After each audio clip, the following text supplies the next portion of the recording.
So this is where we are right now with Musk and Vivek. This is what they had to state.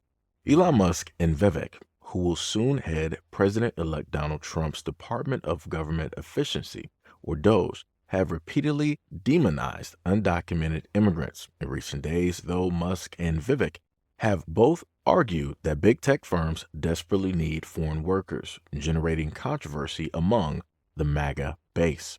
Both Musk and Vivek appear to be expressing support for H-1B visas for high-skilled workers. These visas have often been criticized by the left and the right for allowing companies to rely on cheaper foreign labor. Companies also maintain significant control over such workers. It's difficult for them to switch jobs, and if they lose their jobs, they can be forced to leave the country.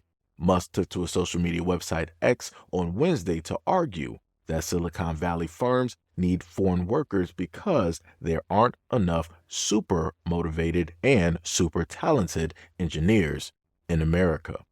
Musk wrote, "The number of people who are super talented engineers and super motivated in the United States is far too low. Think of it like a pro sports team. If you want your team to win the championship, you need to recruit top talent wherever they may be. That enables the whole team to win." These comments rubbed Trump ally Laura Loomer the wrong way, who wrote that Musk only brought his way to MAGA 5 minutes ago. She also stated that Musk and his big tech buddies are trying to infiltrate the Trump White House despite opposing MAGA immigration policies. She also stated, quote, "You're still not our president. The real president knows H-1B visas are bad for America, and the real president is from this country." Vivek further argued this on Thursday, that tech firms need foreign workers because Americans don't have good enough work ethic, blaming the culture. Quote, "The reason top tech companies often hire foreign-born and first-generation engineers over native Americans isn't because of an innate American IQ defect, a lazy and wrong explanation. A key part of it comes down to the C word, culture." He also stated, "A culture that celebrates the prom queen over the math Olympiad champion or the jock over the valedictorian will not produce the best engineers." He also stated that Trump's presidency, he hopes, will mark an end to American culture, valorizing hard working over laziness. Vivek Ramaswamy is going through what I need every immigrant, first gen, and second gen American to understand very deeply. No matter how much you try to assimilate, no matter how much you try to talk like them, dress like them, move up the corporate ladder, take the up that relentlessly, you are always going to just be another slur to them. Because it's so funny what Vivek Ramaswamy is talking about in his tweet. And if you don't know what I'm talking about, Vivek essentially made a tweet stating that Americans need to prioritize more so the valedictorian over the jock. They need to prioritize the math Olympiad over the, I don't know, I don't know, some other nonsense that he concocted in his head. And I think what's funny about that, more so than anything else, is that what he wants is for Americans to have zero work-life balance.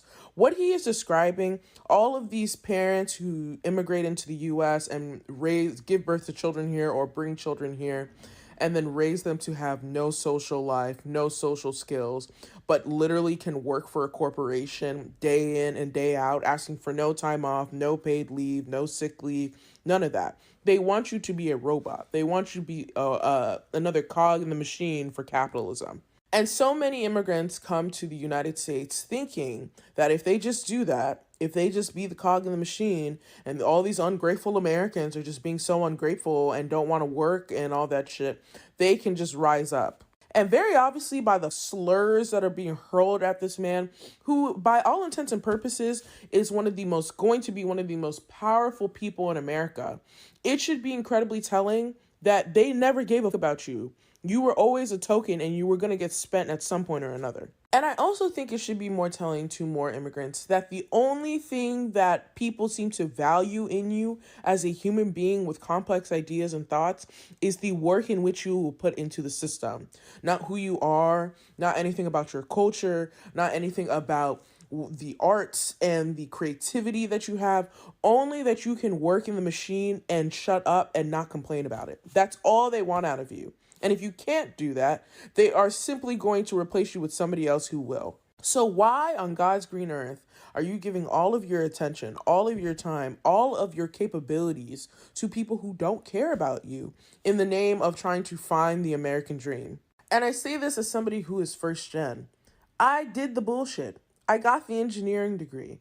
I wasted away much of my teen years and early adulthood trying to be a part of this because it felt like that's what I was supposed to do. My parents had immigrated here. They had given up the lives in which they knew to try to give their children whatever they could. And all I ended up seeing out of that was my mother, who was overworked and overrun by the state, who never was promoted, even after getting her master's degree.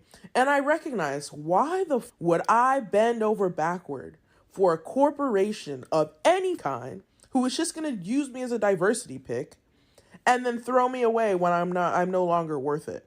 I will work as much as I need to get that paycheck and go the home. And if more immigrants understood this, if more first gen, second gen understood this, there wouldn't even need to be this nonsense of sending all these jobs other places and yada yada yada. They are literally just looking for cheaper labor. They are literally using you for cheaper labor because you won't complain. So when you're barely making it by, when you're suffering, when you have no life outside of your job, you have to understand that you're placating to the violent system because you think you're above all these Americans who don't want to work, and they still you over. So let's think a little bit smarter and more critically about these systems and the global impact that they have.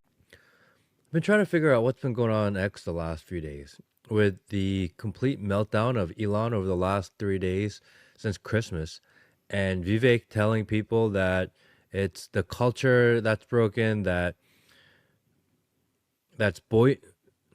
culture and education system is broken because we watch too much Boy Meets World and Saved by the Bell. Weird take. And the tech bros doubling down on this idea of bringing in more Indian immigrants via the H-1B program, which is a lot of Americans disagree. And there was a very heated and very spirited debate going on X.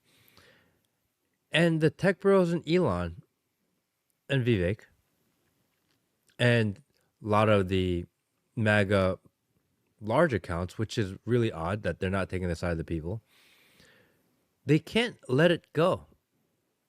It's almost like they have to make sure that it happens. And I've been thinking about, like, why can't they just have a discussion and be like, all right, people don't want it, we'll just shelve this and do it later? Why can't they let this go? Why is Elon getting so upset? So upset that he's deleting people and removing accounts and demonetizing people and just calling people trolls and threatening to kick people out of the Republican Party for disagreeing and calling people racist. And it's wild. And I've been very wary of Elon and the tech bros for months, and a lot of you guys know that. But what triggers this type of reaction? I've been thinking about it. Like, something doesn't make sense. Like, there has to be something to kind of close this loop and bring some logic to what's going on. And the only conclusion that I can come to is that you only react this unhinged and this irrationally is when you owe someone something, when you have some sort of debt that you need to pay back, when you've made a promise to someone, to a group, to something, and you guys can guess on what potentially that group or people could be. But when you owe something and you make a promise and you're supposed to pay back that debt, it's like you're at the casino and you're gambling and you're on your last and you crapped out again and you need to borrow money from your buddy and you're like, dude, I need it, and I'm gonna pay you back. Like, you have to get me, I'm gonna win it back. It's almost that type of vibe and mood right now. They owe something to somebody. Either that or they promised something to somebody. Somewhere a deal was made. And Elon and the tech bros, and maybe some of the MAGA influencers, the big names, they promised that they pulled through. And I don't think they realized that the reaction from the people on this issue would be so large. I don't think this entire timeline is intentional. I think this is a crack in the matrix. Something is happening here. I'm just a little bit confused, and this is only directed towards the white Americans, right? The true, the proud, the blue Americans. What happened? Because at one moment in time, you guys were the same ones that stated that black Americans were lazy. We need to pull ourselves up by our bootstraps, that we're always looking for handouts. You got rid of affirmative action. You said that everything was a DEI initiative and that it needs to stop and that it needs to be an even playing field, all to turn around and have all of that verbiage that you said about black Americans for decade upon decade upon decade upon decade since the inception of this country, to have all of that thrown right back in your face by two immigrants. Two immigrants. And I want to remind people that Elon Musk is South African. And because he's in America, that makes him African American. You also have Vivek, who is Indian. So since he is in America, he is an American Indian. So you have both of these two individuals that are talking to the European descendants and telling them that you guys are not creative, you guys are lazy, you guys don't want to work, you guys celebrate the wrong types of things, and you guys have no enthusiasm in wanting to actually better yourselves. So because you guys lack all of those necessary qualities in order to make America great again, we're going to go over here to India. We're going to use this whole visa plan, and we're going to bring over all of these other people here so that America can be better, so that America can be great, because the white Americans here just aren't. Wow. Wow. And now the discourse online for the longest time possible has been about, black Americans versus white Americans versus black Americans. Now it's white Americans versus immigrants, white Americans versus Indians. Wow, how the tides have turned. How the tides have turned. It's amazing watching this on full display. I'm actually quite ecstatic. I'm sitting back with popcorn. And the funniest thing is that even though we have the same discourse online, you have those out there in the Twitter space who make all of their money off of the hatred and talking negatively about black people. Now they're being shown for who it is that they really are. They are hate grifters. Because even though you have this discourse, and this is a large discourse, because it wasn't like Elon and many others were talking about a few Americans. They were talking about the overall bunch of white Americans. Because again, this can't be placed on black Americans because you guys said that black Americans are lazy. We're just drug dealers and pimps. We're gangsters. We're in and out of jail. And we don't do anything. We're just a drain on the society, which means that if we're not working, that all of white America has to be the ones working. So again, all of this is aimed specifically at one group. And again, these are the same people that said that nothing in America should be about color, but yet, guess what? They just did it. They just, in a sense, didn't say it. They used where it is that a person is from in order to specifically get to the exact same point. Isn't that interesting? It's amazing. And it's hilarious that a white African was the one that basically said this.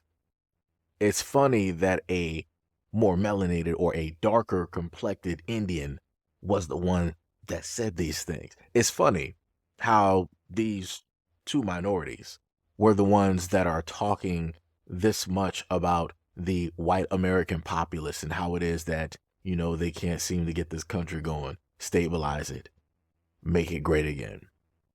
Wow, it's very interesting. I'm laughing because a lot of the same people who have always had something snark and smart to say about Black Americans for years and decades, they wanted to laugh at the little gifs and the pictures and images. They wanted to hide behind these different pictures and these profiles and yada, yada, yada. Now you see everybody out in the open. You see all of the white Americans in unison, angry about how it is that they're being talked about online. Wow. Wow. This isn't even a percentage of how Black people get it. This isn't even a percentage of how Black people feel, but you got a little bit of a glimpse in a window. But I promise you, at the end of the day, after all of this is said and done, it's going to go right back to your normal scheduled program where white Americans are back on and talking horrendously about Black Americans and what they need to do and what they're not doing and whatnot or whatever. Like I said, I'm just enjoying this at the moment in time. I'm just enjoying this for what it is at this moment. But anyways, let me know what you guys think about this video and everything that I stated in the comment description below. And as always, peace, love, and stay tuned for the next video.